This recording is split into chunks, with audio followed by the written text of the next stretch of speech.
Welcome back to the Brent and Austen Show, streaming on the Action Sports Jax 24/7 network. Hey, take a look. Our Friday night Zone Blitz is back tomorrow night at 8 o'clock. Getting choked up about it. The 8 p.m. until midnight show.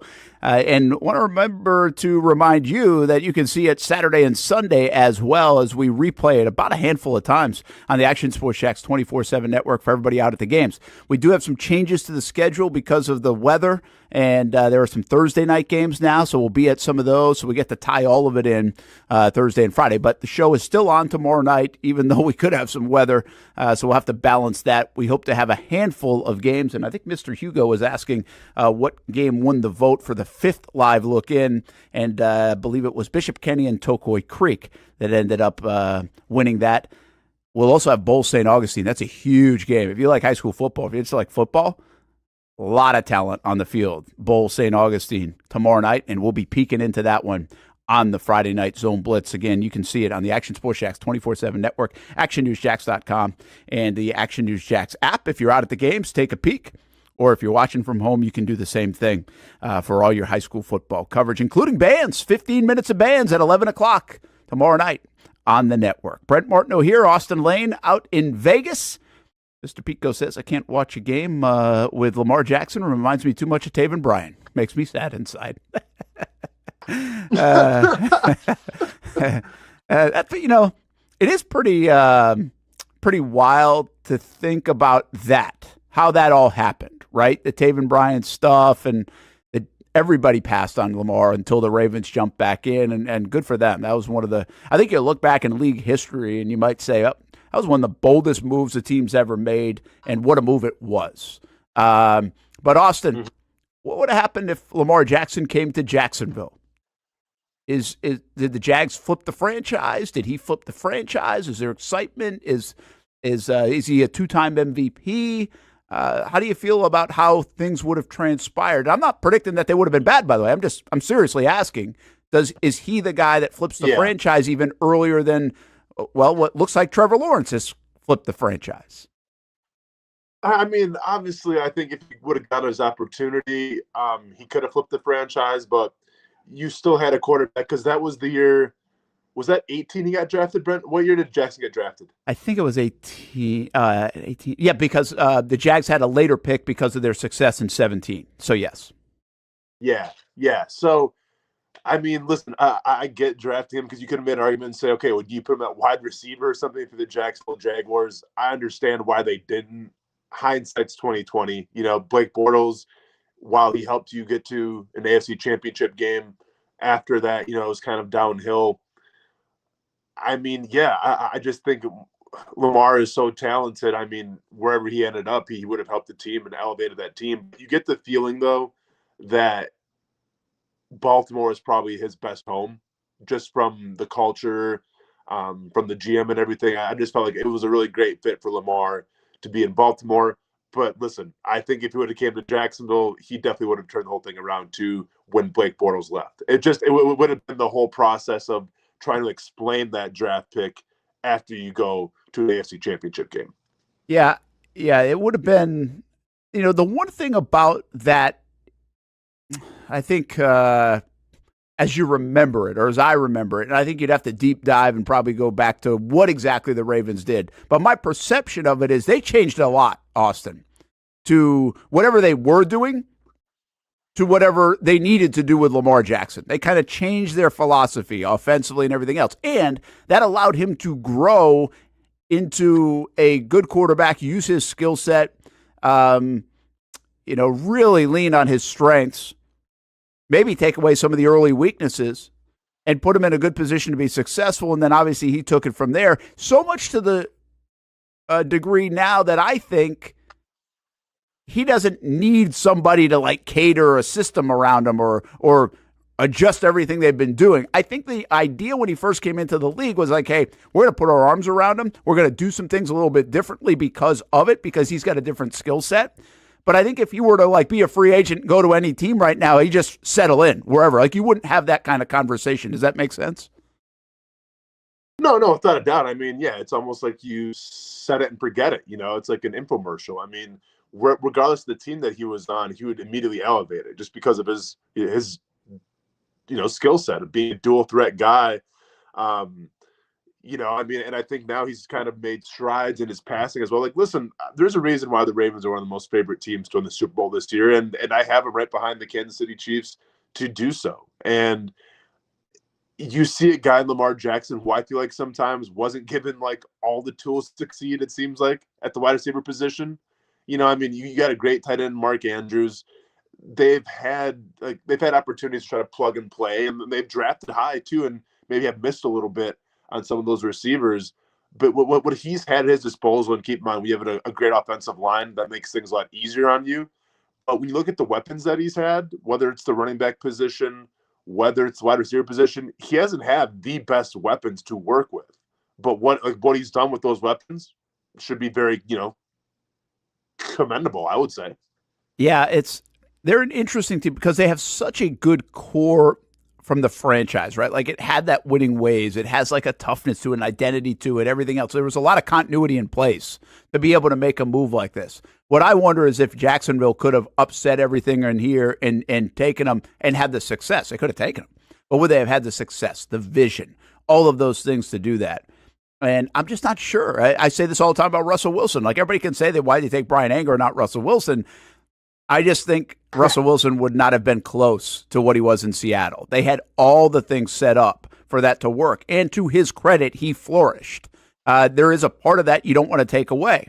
Good player is a good player, but a good player isn't always a great player if he's not starting in a good system, in a good situation.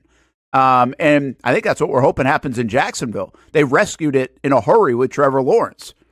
Put him in a bad situation with Urban Meyer, hit the eject button, and then got Doug Peterson in to rescue it. And it looks like so far so good. So not every situation's apple to apples. Now, the real foresight in all of this would have been 2017. And there were a lot of people that said, hey, go take Deshaun Watson. The guy to take would have been Patrick Mahomes. I feel like Patrick Mahomes would have been good everywhere, even in Jacksonville, Austin. Yeah. I mean, I think Patrick Mahomes is one of those special guys where regardless of who drafted him, regardless of what you had at your roster, maybe it would have taken him a couple more years than in Kansas City where they had a pretty solid roster on offense and defense. But you just get the feeling that Mahomes was going to be great regardless of where he ended up just because of that skill set.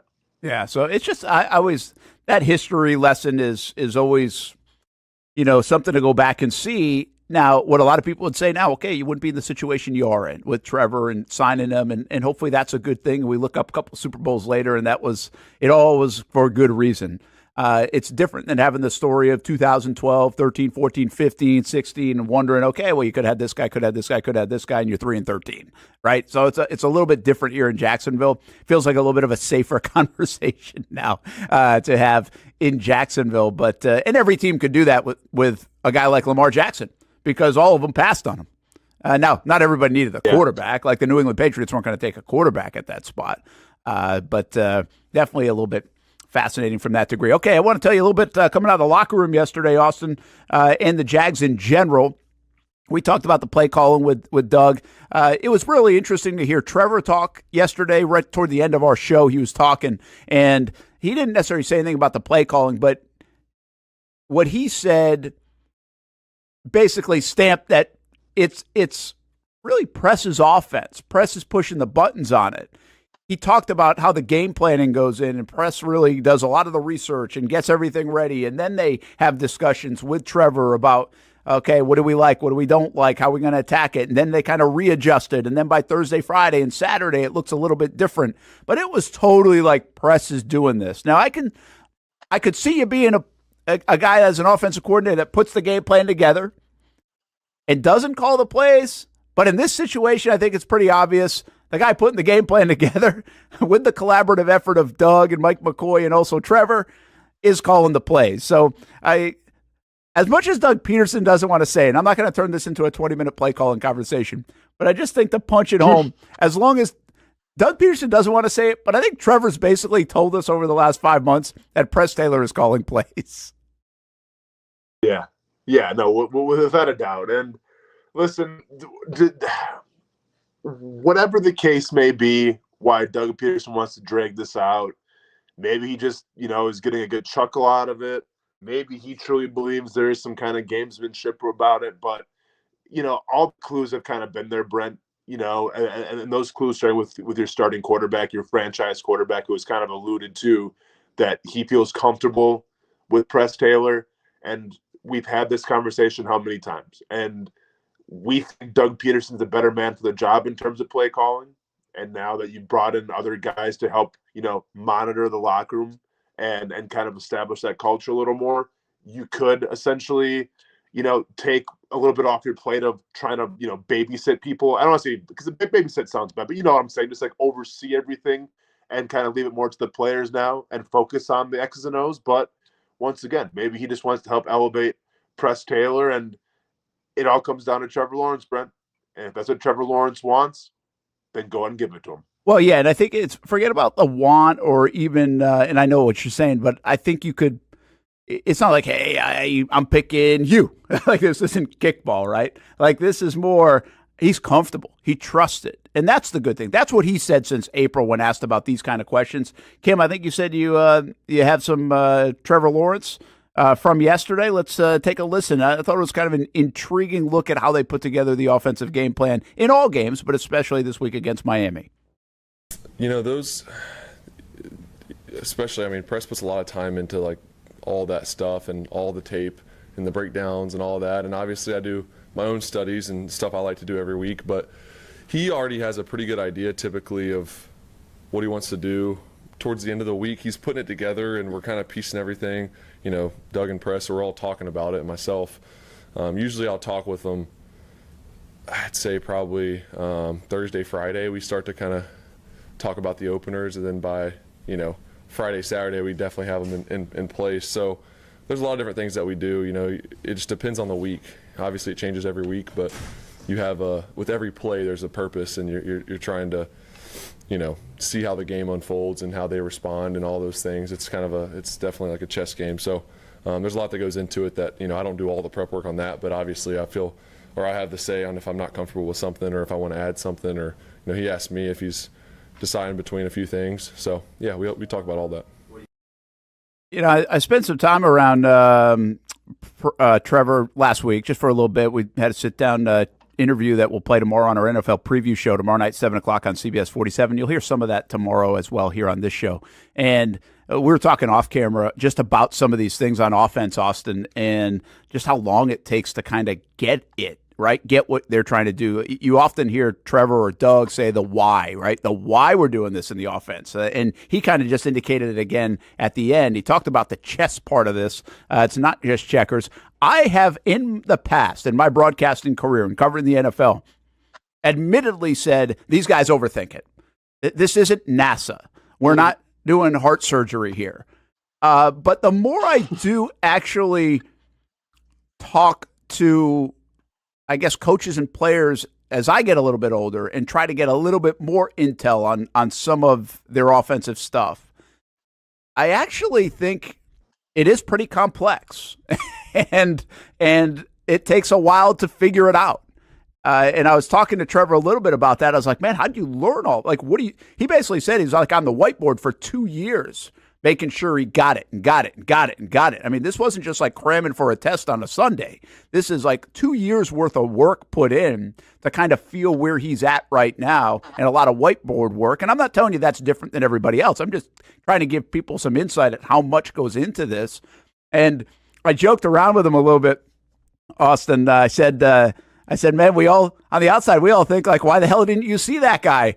And he was like walking away at the time, and he was just fun. Sometimes I like when like Trevor, who seems so mature, you kind of the 24-year-old guy in him comes out, and as he's like walking away, we're in the indoor facility, and I was kind of saying that as he's walking away, and he said, "Oh yeah," he's like, I get it all the time. Like, why didn't you see the guy right over there, like down? Nobody was covering him or this or that. He's like, this isn't the backyard where you just like, and he acts like he's in the backyard throwing off 1 foot, from the right hash mark to the left hash mark, two-hand touch football. He's like, it's just not how it works, But we kind of feel like sometimes that's how it works, don't we? Well, Brent, that's how I feel like it works when I'm watching Patrick Mahomes go behind the back in a preseason game and just like. So then sometimes I think, all right, well then is it a little a backyard football? They spoiled us. No, I get. Yeah, I know exactly, but I get what Trevor's saying here, and I think the biggest thing, Brandon, and regardless of who's calling the plays and everything, and the prep and the collaborative effort, if you will, to me, it's all about just kind of finding that flow. Right? Like, yeah, it's one thing if you can drop one or two good plays, but then what happens after that? Like to me, the great offenses, and we've seen Doug kind of find this flow as well, where it's like, it doesn't matter what you call, it's going to work. Whether it's you run the ball, you get a nice gain, all right, then play action, or else you do a boot, something like that, and guys wide open. Like that to me is what you want to see out of this Jaguars offense this year. Because, you had good plays sparingly, but the consistent flow, I felt like, you didn't really have a lot of that. And that's what you want to see from this offense. You want to see an offense that can just march down the field, 12-play drives, can't be stopped, no errors, no penalties, no drop balls, and just keep that flow. And we're hoping like this is what, the Jaguars can do this year with that. Yeah, that's what you want to be able to see. And it starts there, and then you obviously got to be able to make plays and you build. And I'm like, I just saw a tweet. I didn't watch it, but I just saw a tweet from Patrick Mahomes, and he said year 8, right? And it's kind of like a clocking in thing. And it just it's amazing to think about. And Brady got this, and I think even a Russell Wilson got this, and obviously the Mannings over you've got to build this. But when you build it, I'm trying to make like an analogy of just – I mean, all I have in my mind is like a game of Jenga or something like that, where you just keep like piling on, and even when you take a piece out and it starts to get wobbly, it's still good. And that's where Mahomes is at, right? Like that's where he has so much confidence. You build all that confidence. You have like no scar tissue, and also you play at a place where everybody in sports wants to play. Hair free. Really no pressure.